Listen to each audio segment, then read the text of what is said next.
ഇതൊക്കെ അഡ്വക്കേറ്റ് ഗോപാലകൃഷ്ണൻ ഇപ്പോഴും കേന്ദ്ര സർക്കാർ കൊടുക്കണം എന്നൊരു നിലപാടാണ്. കേന്ദ്ര സർക്കാർ എന്തുകൊണ്ട് ഇൻസെൻറ്റീവ് കൊടുക്കുന്നില്ല തുടങ്ങിയ ചോദ്യങ്ങളാണ് സംസ്ഥാനത്തെ പ്രമുഖ മന്ത്രിമാരിൽ നിന്ന് ഇങ്ങനെ ഉയർന്നു കേൾക്കുന്നത്. എനിക്ക് ഞാൻ പറയുന്നത് കേൾക്കുന്നുണ്ടോ? കേൾക്കാം കേൾക്കാം. എനിക്ക് ബഹുമാന്യനായിട്ടുള്ള സുരേഷ് ബാബു എൻ്റെ വളരെ അടുത്ത സുഹൃത്താണ്. അദ്ദേഹം ഏറെക്കാലം കോൺഗ്രസിലായിരുന്നു. കോൺഗ്രസിലായിരുന്നുവെങ്കിൽ അദ്ദേഹം ഇങ്ങനെയാണോ സംസാരിക്കുക? ഒരിക്കലും അങ്ങനെയല്ല. കാരണം അങ്ങനെ സംസാരിച്ചിട്ടില്ല അദ്ദേഹം. നിർഭാഗ്യവശാലോ ഭാഗ്യവശാലോ അദ്ദേഹം പാർട്ടി മാറി. ഇന്ന് ഇടതുപക്ഷത്തിന്റെ കൂടെ ആയതുകൊണ്ട് അദ്ദേഹം പറയുന്നത് എനിക്ക് മനസ്സിലാവുന്നില്ല. അദ്ദേഹം പറയുന്നത് ആശമാരുടെ കൂടെയാണ്, ആശമാരുടെ ഒപ്പമാണ്, പക്ഷേ പൈസ കൂട്ടിക്കൊടുക്കാൻ കഴിയില്ല. പൈസ കൂട്ടിക്കൊടുക്കണമെങ്കിൽ അത് കേന്ദ്രം കൊടുക്കണം. ഞാൻ ചോദിക്കട്ടെ സുരേഷ് ബാബു, ഞാൻ 2-3 കാര്യങ്ങൾ ചോദിക്കാൻ ആഗ്രഹിക്കുക. ഒന്ന്, 2021 പ്രകടന പത്രിക, CPM-ന്റെ പ്രകടന പത്രിക, ഇടതുപക്ഷത്തിന്റെ പ്രകടന പത്രിക, അതിൽ 21,000 രൂപ ആശമാർക്ക് കൊടുക്കാം എന്നായിരുന്നല്ലോ പറഞ്ഞിരുന്നത്. അത് നരേന്ദ്രമോദിയുടെ കയ്യിൽ നിന്ന് മേടിച്ചു കൊടുക്കാമെന്ന് വിചാരിച്ചിട്ടാണോ നിങ്ങൾ പ്രകടന പത്രികയിൽ എഴുതിയത്? നിങ്ങൾ പ്രകടന പത്രിക പ്രഖ്യാപിക്കുമ്പോൾ പിണറായി സർക്കാർ അധികാരത്തിൽ വന്നാൽ 21,000 രൂപ ആശാ വർക്കർക്ക് കൊടുക്കും എന്ന് പറഞ്ഞില്ലേ? അത് നിങ്ങളെ എവിടെ നിന്ന് മേടിച്ചു കൊടുക്കുമെന്നാ? മോദിയുടെ കയ്യിൽ നിന്ന് മേടിച്ചു കൊടുക്കുമെന്ന് പറഞ്ഞിട്ടാണോ? അങ്ങനെയാണ് നിങ്ങൾ പ്രകടന പത്രികയിൽ അങ്ങനെ പറയണ്ടേ. മോദി എന്തായാലും അധികാരത്തിൽ വരും, അപ്പൊ ഞങ്ങൾ എന്തായാലും അധികാരത്തിൽ വരില്ല, ഞങ്ങളുടെ ഇന്ത്യ മുന്നണി അധികാരത്തിൽ വരില്ല, ഞങ്ങൾ നരേന്ദ്രമോദിയുടെ കയ്യിൽ നിന്ന് മേടിച്ചു തരാം എന്ന് നിങ്ങൾക്ക് എഴുതായിരുന്നില്ലേ? നിങ്ങൾ ഒരു കാര്യം മനസ്സിലാക്കണം. 3 തരത്തിലുള്ള ലിസ്റ്റ് ഉണ്ട്. സെൻട്രൽ ലിസ്റ്റ് ഉണ്ട്, സ്റ്റേറ്റ് ലിസ്റ്റ് ഉണ്ട്, കൺകറന്റ് ലിസ്റ്റ് ഉണ്ട്. ആരോഗ്യം ഏതിലാ പെടുക? ആരോഗ്യം എന്ന് പറയുന്നത് സ്റ്റേറ്റ് സബ്ജക്റ്റ് ആണ്. അങ്ങനെയാണെങ്കിൽ മറ്റൊരു കാര്യം പറയാനുള്ളത്, തദ്ദേശ സ്വയംഭരണ സ്ഥാപനങ്ങളിൽ ഏതാണ്ട് കേരളത്തിലെ ഞാൻ മനസ്സിലാക്കിയെടുത്തോളം 50-60 സ്ഥാപനങ്ങൾ, പാലക്കാട് മുനിസിപ്പാലിറ്റിയും പന്തളം മുനിസിപ്പാലിറ്റിയും BJP ഭരിക്കുന്നു. ഈ 2 മുനിസിപ്പാലിറ്റികളും ആശമാർക്ക് 700 രൂപ ഹോണറേറിയം കൊടുക്കാമെന്ന് പ്രഖ്യാപിച്ചു കഴിഞ്ഞു. കേരളത്തിലെ കോൺഗ്രസ് ഭരിക്കുന്ന അല്ലെങ്കിൽ BJP ഭരിക്കുന്ന പഞ്ചായത്ത് മുനിസിപ്പാലിറ്റികൾ ഇത് കൊടുക്കാൻ പോകുമ്പോൾ നിങ്ങൾ എന്തിനാ തടയുന്നത്? ഇടതുപക്ഷ സർക്കാർ എന്തിനാ തടയുന്നത്? വലിയ പ്രസ്താവന വന്നിട്ടുണ്ടല്ലോ, ഞങ്ങൾ തീരുമാനിച്ചിട്ട് വേണമെങ്കിൽ കൊടുക്കാമെന്ന്. ഇനി ഇതേ ആശമാർക്ക് 21,000 രൂപ കൊടുക്കാൻ പറഞ്ഞ നിങ്ങൾ തമിഴ്നാട്ടിൽ സമരം ചെയ്യുന്നില്ലേ? ഇതേ ആശമാർക്ക് നിങ്ങൾ 21,000 പറഞ്ഞുകൊണ്ട് ഹരിയാനയിൽ സമരം ചെയ്യുന്നില്ലേ? അതൊക്കെ നിങ്ങൾ എന്തടിസ്ഥാനത്തിലാണ് സമരം ചെയ്യുന്നത്? ആ സർക്കാരിനെതിരല്ലേ സമരം ചെയ്യുന്നത്? ഹരിയാന സർക്കാരിനെതിരല്ലേ? എന്തു പറഞ്ഞാൽ നിങ്ങൾ സമരം ചെയ്യുന്നത്? എന്നാ പിന്നെ നിങ്ങൾ ഹരിയാനയിൽ സമരം ചെയ്യേണ്ട, തമിഴ്നാട്ടിൽ സമരം ചെയ്യേണ്ട, ഡൽഹി പോയി സമരം ചെയ്താൽ പോരെ? പറയുന്നതിനൊരു മാന്യത വേണ്ടേ? ഒന്നാമത്തെ കാര്യം. ഇനി രണ്ടാമത്തെ കാര്യം, എന്റെ പൊന്നു സുഹൃത്തെ, എന്റെ ചോദ്യം ഇതാണ്. നിങ്ങൾ പറയുന്ന ബാലഗോപാൽ പറഞ്ഞു ഞങ്ങൾക്ക് ആശമാരോട് വിരോധമില്ല. പിന്നെ നിങ്ങൾക്ക് ആരോടാ വിരോധം? അവരുടെ ആശയോടാണോ വിരോധം? 232 രൂപ 240 രൂപ വെച്ചിട്ട് എങ്ങനെയാണെന്ന് ഒരു കുടുംബം ജീവിക്കുക? നിങ്ങൾക്കൊരു മര്യാദയില്ലേ? നിങ്ങൾ KV തോമസിന് നിങ്ങൾ പൈസയില്ല, ഞങ്ങളുടെ കയ്യിൽ പൈസയില്ല എന്നൊരു കാര്യം പരസ്യമായി പറയും, ഞങ്ങളുടെ കയ്യിൽ പൈസയില്ല, അതുകൊണ്ട് കേന്ദ്രം തരണം. നമുക്ക് ഇവിടുത്തെ ആശമാരെയൊക്കെ കൂടി നമുക്ക് കേന്ദ്രത്തിലേക്ക് പോവാം. കേന്ദ്രത്തിൽ നിന്ന് എന്തെങ്കിലും കിട്ടാനുണ്ടെങ്കിൽ ഞങ്ങൾ മേടിച്ചു തരാം. ആരോഗ്യ വകുപ്പിന്റെ പണം കേന്ദ്രത്തിന്റെ ഭാഗമായി കിട്ടുമ്പോൾ അതെങ്ങനെയാ കിട്ടുക?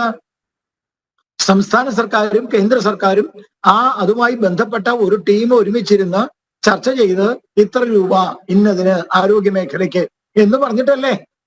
അങ്ങനെ പറഞ്ഞ പണം മുഴുവൻ നിങ്ങൾക്ക് കിട്ടിയിട്ടില്ലേ? കേരളത്തിലെ MP-മാര് പാർലമെന്റില് ചോദിച്ച ചോദ്യത്തിന് ഇന്ത്യയിലെ മറ്റ് സംസ്ഥാനങ്ങളിലെല്ലാം കൊടുക്കുന്ന പണം ഇവിടേക്കും കൊടുക്കുന്നു എന്ന് പറയുന്നില്ലേ? ആശമാർക്ക് കൊടുക്കേണ്ട പൈസ, ആരോഗ്യ മേഖലയ്ക്ക് കൊടുക്കേണ്ട പൈസ കേന്ദ്ര ഗവൺമെന്റ് പൂഴ്ത്തി വെച്ചിട്ടുണ്ടോ? കേന്ദ്ര ഗവൺമെന്റ് മുടക്കി വെച്ചിട്ടുണ്ടോ?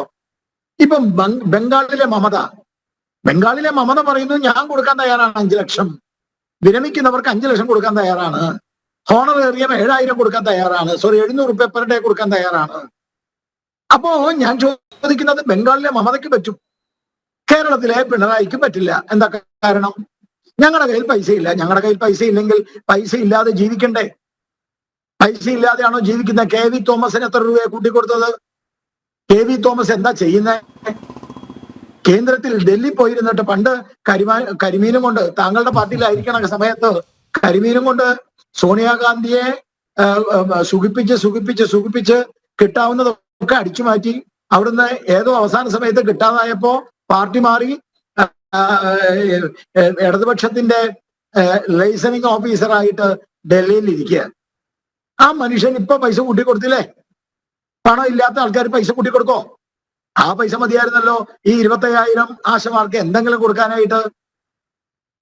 25,000 ആശമാർക്ക് ഒരു 100 രൂപ കൂട്ടി കൊടുക്കണേ, എത്ര രൂപ വരുമെന്ന് നിങ്ങളൊന്നും മനസ്സിലാക്കുക. അവരെ ഇനി ഞാൻ ആ പോയിന്റ് ഞാൻ വിടുകയാണ്. മിസ്റ്റർ അനിൽ നമ്പ്യാർ കേൾക്കുന്നുണ്ടല്ലോ അല്ലെ? ഞാൻ സൂം ആയതുകൊണ്ടാണ്. ഇനി മറ്റൊരു കാര്യം ഞാൻ ചോദിക്കട്ടെ. മറ്റൊരു കാര്യം എനിക്ക് വളരെ വിഷമം തോന്നുകയാണ്. സമരപ്പന്തലിൽ പോയി മന്ത്രിമാർ ആരുടെയും സമരം തീർത്തിട്ടില്ല എന്ന്. ശരിയാണോ അത്? ഇന്ത്യയിൽ സമരപ്പന്തലിൽ പോയി സമരം തീർത്തവരുടെ ചരിത്രം വേണമെങ്കിൽ ഞാൻ പറഞ്ഞുതരാം. അത് ഈ കേരളത്തിൽ ഉണ്ടായിട്ടുണ്ട്. സമരപന്തലിൽ പോയി സമരം തീർത്ത ചരിത്രമുണ്ട്. ഇനി ചരിത്രം ഇല്ലാതെയൊക്കെ ചരിത്രമുണ്ട്, അത് വേറെ വിഷയം. ഞാൻ ചോദിക്കുന്നത്, ഈ തൊഴിലാളിയല്ലേ നിങ്ങളുടെ സർക്കാർ? തൊഴിലാളി സർക്കാരല്ലേ? തൊഴിലാളി സർക്കാരാണോ ഇന്ന് കേരളം ഭരിക്കുന്നത്, അതോ മുതലാളി സർക്കാരാണോ? തൊഴിലാളികൾ സമരത്തിലിരിക്കുമ്പോൾ തൊഴിലാളികളെ കാണേണ്ട കടമ ആരുടെയാണ്?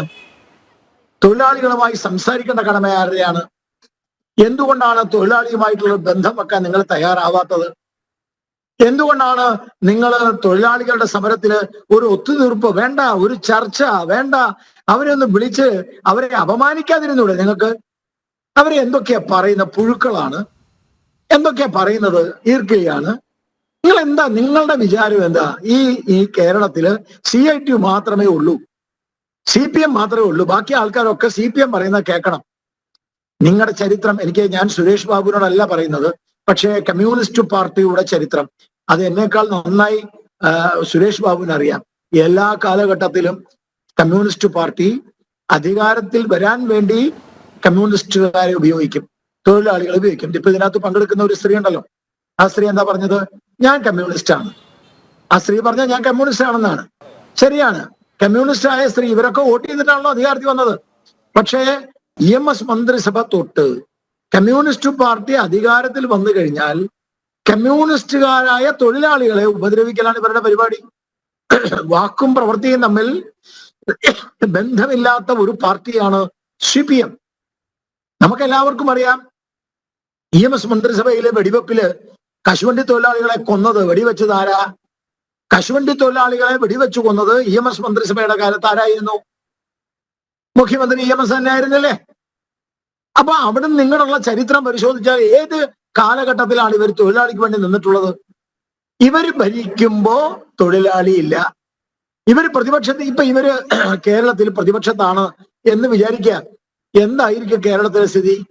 ആശമാർക്ക് വേണ്ടി ഇവര് തെരുവിലിറങ്ങിയിട്ട് എത്ര പോലീസ് ജീപ്പ് കത്തിച്ചിട്ടുണ്ടാവും, എത്ര ട്രാൻസ്ഫോമറുകൾ അവര് പൊളിച്ചിട്ടുണ്ടാവും, എത്ര ട്രാൻസ്പോർട്ട് ബസ്സുകൾ അവരില്ലാതാക്കിയിട്ടുണ്ടാവും. അപ്പൊ ഇവര് ഭരിക്കുമ്പോ ആരും സമരം ചെയ്യാൻ പാടില്ല. ഇവര് ഭരിക്കുമ്പോ തൊഴിലാളി മിണ്ടരുത്. ഇവര് ഭരിക്കുമ്പോ ആരും അവകാശം ചോദിക്കരുത്. ഇവര് ഭരിക്കുമ്പോ ആരെങ്കിലും അവകാശം ചോദിച്ചാൽ ഉടനെ കേന്ദ്രത്തിനെതിരെ പറയുക. ഞാൻ വെല്ലുവിളിക്കാൻ ആഗ്രഹിക്കുകയാണ്, കേന്ദ്രത്തിനെതിരെ നിങ്ങൾ എന്തടിസ്ഥാനത്തിലാണ് സംസാരിക്കുന്നത്? 2022-2023 കാലത്ത് ഗാർഹിക ഉപയോഗം നഗരത്തിലും ഗ്രാമത്തിലും ഏറ്റവും കൂടുതൽ അന്തരമുള്ളതാണ് ഈ കേരളം. തെലങ്കാനയും തമിഴ്നാടും കർണാടകയും വ്യാവസായികമായി വളരുമ്പോ ഞങ്ങളുടെ പൈസയില്ല.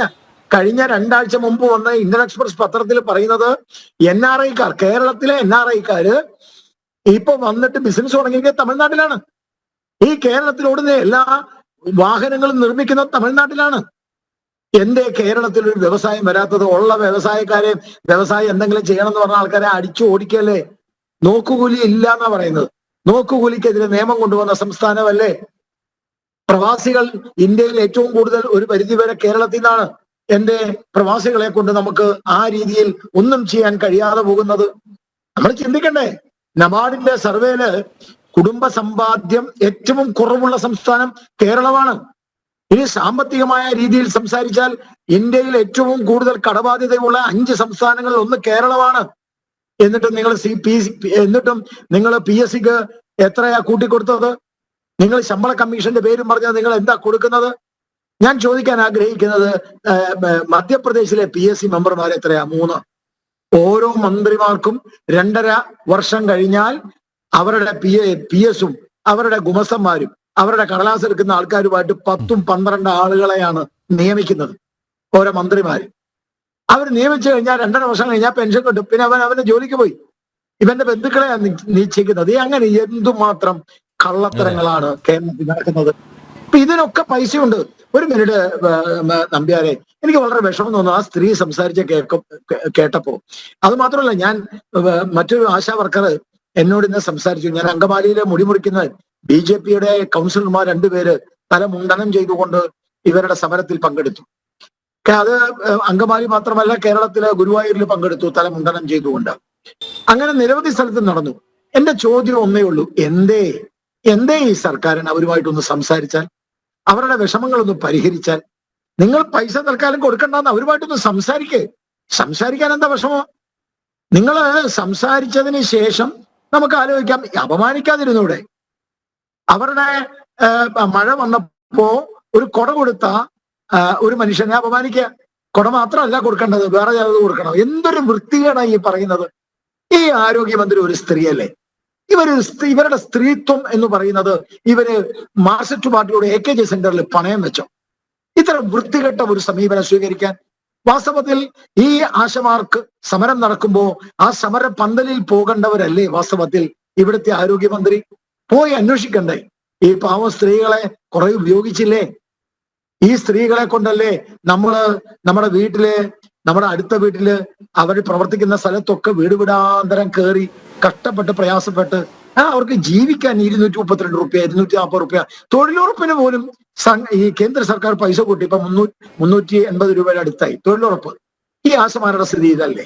അപ്പൊ ഒരു സംസ്ഥാന സർക്കാർ അവരുടെ കടമയിൽ നിന്ന് ഓടിപ്പോവുക. എന്നിട്ട് സുരേഷ് ബാബു ഇപ്പൊ പറഞ്ഞതിനെയാണ് ഞാൻ ഖണ്ഡിക്കാൻ ആഗ്രഹിക്കുന്നത്. സുരേഷ് ബാബു, രാഷ്ട്രീയം പറയരുത് പ്ലീസ്. ഇത് 2026 തെരഞ്ഞെടുപ്പിൽ പ്രതിഫലിക്കും. അതുകൊണ്ട് ഈ സമരം നടത്തുന്നവർ അതിനുവേണ്ടിയാണ് സമരം നടത്തുന്നത് എന്നൊക്കെ പറഞ്ഞാലോ? 2026 വരാതിരിക്കുക, അതൊക്കെ രണ്ടാമത്തെ കാര്യം. അതൊക്കെ നമുക്ക് പിന്നെ ചർച്ച ചെയ്യാം. സുരേഷ് ബാബു, ആദ്യമേ ഈ പ്രശ്നം പരിഹരിക്കാൻ സുരേഷ് ബാബുവിനെ പോലെ മനസാക്ഷിയുള്ള, എനിക്ക് വളരെ താല്പര്യമുള്ള ഒരു നേതാവാണ് അദ്ദേഹം ഇടതുപക്ഷത്തിന്റെ കൂടെയാണ്. അദ്ദേഹത്തിന്റെ നേതാവായ PC ചാക്കോ എനിക്ക് വളരെ ഇഷ്ടമുള്ള ഒരു മനുഷ്യനാണ്, നല്ല മനുഷ്യനാണ്. നിങ്ങളൊക്കെ മുൻകൈ എടുത്തുകൊണ്ട് ഒരു ചർച്ച സംഘടിപ്പിക്കേ. ആ ചർച്ചയിൽ ഉരുത്തിരിഞ്ഞു വരുന്നത് അവർക്ക് നിങ്ങളെ കൊണ്ട് പറ്റാവുന്ന, സംസ്ഥാന ഗവൺമെന്റിനെ കൊണ്ട് പറ്റാവുന്നത് കൊടുക്ക്. അല്ലാതെ 2026 രാഷ്ട്രീയമാണ്, അതുകൊണ്ട് ഈ സമരം നടത്തുന്ന രാഷ്ട്രീയം ആയതുകൊണ്ട് വേണ്ടാന്ന് പറയുന്ന മര്യാദകേടാണ് സാർ. അതുകൊണ്ട് എനിക്ക് പറയാനുള്ളത്, ആശമാർ എന്ന് പറയുന്ന ഈ പാവം സ്ത്രീകൾ അവർ ഏത് രാഷ്ട്രീയ പാർട്ടിയിൽ വേണമെങ്കിലും ആയിക്കോട്ടെ, അവർ കമ്മ്യൂണിസ്റ്റോ കോൺഗ്രസോ ഏതിൽ വേണമെങ്കിലും ആയിക്കോട്ടെ, അവരാർക്ക് വേണമെങ്കിലും വോട്ട് ചെയ്തോട്ടെ. ഞങ്ങൾ അതിനൊന്നും പറയാൻ ആഗ്രഹിക്കുന്നില്ല. BJP ഞങ്ങൾ ഒന്നേ പറയുന്നുള്ളൂ, ഏത് രാഷ്ട്രീയ പാർട്ടിയിൽ ആർക്ക് വേണമെങ്കിലും വോട്ട് ചെയ്താൽ, പക്ഷെ അവരെ സംരക്ഷിക്കാൻ ഈ സംസ്ഥാന സർക്കാർ തയ്യാറാവണം.